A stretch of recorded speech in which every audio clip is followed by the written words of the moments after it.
Hello friends, मैं हूं CA Hitesh Goyal और मैं सबका स्वागत करता हूं अपने YouTube channel CA Hitesh Goyal on GST पर। आज के इस वीडियो को शुरू करने से पहले मैं आप सबसे रिक्वेस्ट करना चाहूँगा कि आप हमारे YouTube channel CA Hitesh Goyal on GST को लाइक भी कीजिए और सब्सक्राइब भी कीजिए for future updates on GST. हमारे आज के इस वीडियो का टॉपिक है ऑडिट बाय टैक्स अथॉरिटी। हम इसमें डिस्कस करेंगे about audit bye tax authorities का, इसमें प्रोसेस क्या है और उसका किस किस चीज़ की ऑडिट कर सकते हैं। जो जीएसटी डिपार्टमेंट ने ऑडिट 1 जुलाई 2017 जब से जीएसटी लगा था तब से उन्होंने ऑडिट शुरू करी हैं, फाइनेंशियल रिवाइज को ऑडिट कर रहे हैं। तो हम आज उसी के बारे में डिस्कस करेंगे। सबसे पहले ऑडिट क्या है और कहाँ डिफाइन है। ऑडिट अंडर सेक्शन 2 क्लॉज 13 में डिफाइन है। उसमें उन्होंने कहा audit means examination of records, returns and other documents maintained और फर्निश्ड अंडर दिस एक्ट और under any other law also. Meaning thereby कि आप कोई भी बुक्स ऑफ अकाउंट मेंटेन चाहे इस एक्ट में हो या किसी और एक्ट लॉ में भी हमने कोई बुक्स ऑफ अकाउंट्स मेंटेन करी हैं तो उन बुक्स ऑफ अकाउंट्स को भी जीएसटी डिपार्टमेंट चेक कर सकता है।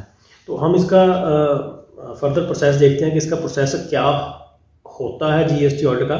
तो सबसे पहले जीएसटी ऑडिट कौन इनिशिएट कर सकता है या कौन ऑथराइज कर सकता है। ऑनरेबल कमिश्नर और any other officer authorised by him may pass the order to start the audit. तो ऑनरेबल कमिश्नर साहब इसको ऑर्डर कर सकते हैं जीएसटी ऑडिट शुरू करने के लिए खुद, या वो किसी और पर्सन को ऑथराइज कर सकते हैं ऑडिट स्टार्ट करने के लिए। इसके बाद इस ऑडिट का पीरियड कितना होगा। ये पीरियड इस ऑडिट का period may be for 1 year और लेस और पार्ट ऑफ द ईयर और in multiples of the year हो सकता है। जैसे 1 जुलाई 2017 शुरू हुआ है हमारा जीएसटी, तो 1 जुलाई 2017 से लेकर 31 मार्च 18 तक भी हो सकता है, ये पार्ट ऑफ द ईयर हो गया। और 31 मार्च 19 तक भी हो सकता है, उसकी हम एनुअल रिटर्न फाइल कर चुके हैं। या 31 मार्च 18 और 19 की जब हम अब 28 फरवरी 2021 लास्ट डेट है तो उसकी एनुअल रिटर्न फाइल करने में उसका 31 मार्च 2020 तक भी हो सकता है। चाहे वो डिपार्टमेंट एक साल की कर ले, 2 साल की, 3 साल की, जैसे मर्जी वो ऑडिट कर ले। तो ये इसका ऑडिट का पीरियड डिफाइंड है। तो ऑडिट शुरू करने से पहले क्या हमें कोई नोटिस आएगा, या नोटिस आएगा तो किसने आएगा। डेफिनेटली नोटिस हमें आएगा उस ऑडिट को शुरू करने से पहले, और वो नोटिस का फॉर्म प्रिस्क्राइब्ड है जीएसटी एक्ट में। वो आएगा अगर आपकी ऑडिट शुरू करनी है डिपार्टमेंट ने, तो वो नोटिस ADT 01 में, जीएसटी ADT 01 में आपको डिपार्टमेंट नोटिस रिलीज करेगा और फिर उसके बाद ही वो ऑडिट शुरू कर सकते हैं। तो इस पीरियड का क्या इस पीरियड का कोई नोटिस भी होगा।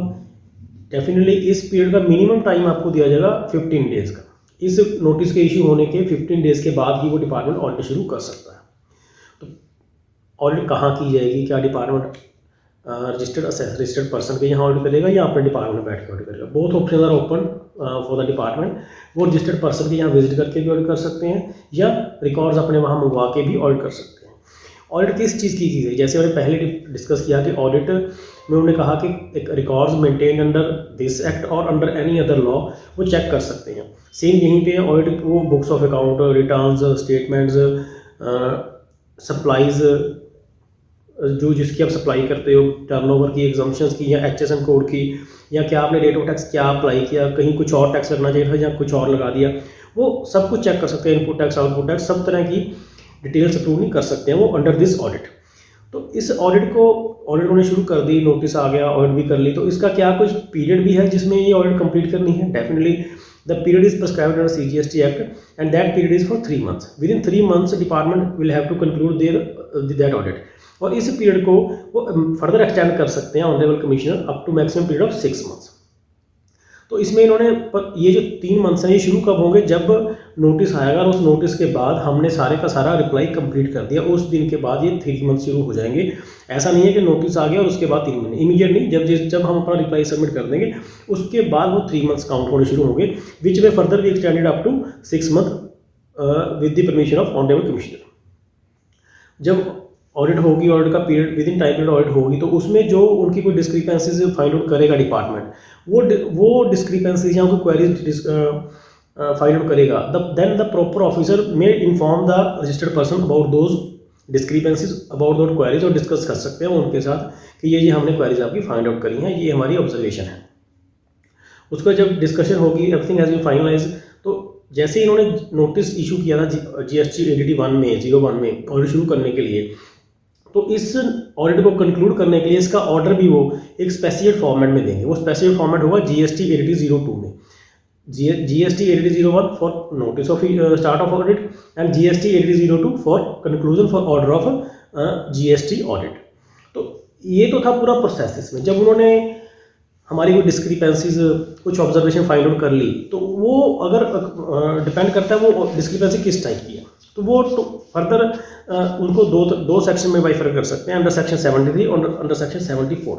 अगर आपकी कोई अगर जो डिस्क्रिपेंसी निकली है वो that seems to be for from by reason of fraud, के वो जो डिस्क्रिपेंसियाँ ड्यू टू फ्रॉड हुई हैं तो वो सेक्शन 74 में फॉल करेंगी, और अगर due to reason other than fraud है तो वो सेक्शन 73 में फॉल करेगी।